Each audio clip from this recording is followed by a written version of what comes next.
Hello and welcome. In this short video, we're going to demonstrate how after the correct configuration of the SAP service layer, you can check if the connection is working properly and that all requests sent to it are executed as expected.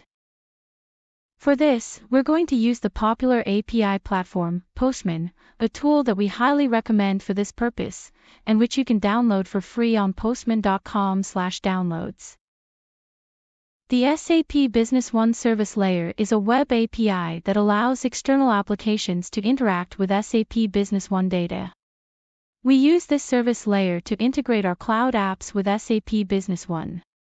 For the connection check, let's use this demo database. In the Boyum portal, edit the connection settings. You see the IP in the URL field.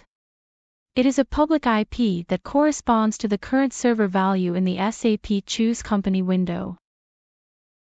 In Postman, instead of the public IP name, you must always use the server IP or the server name from the Business One Choose Company window. In this case, you can see that I've entered bit term 08. In the Postman body tab, you can see the code that I'd like to send, and this is the URL for the login that was set up. The username and password values should be the exact same values as the ones used to log into the SAP Business One client.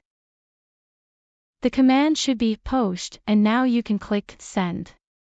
If the connection is configured and running properly, you should get a result like this. After a successful login, Postman is authenticated on the SAP service layer with the given credentials, and all subsequent requests are performed using this session. To check whether the synchronization between the cloud apps and SAP Business One is working, you can also perform an easy test within SAP. For a detailed description on this method, and the underlying, appropriate service layer configuration, please read our article in the Boyum Help Center. Thank you very much for your attention.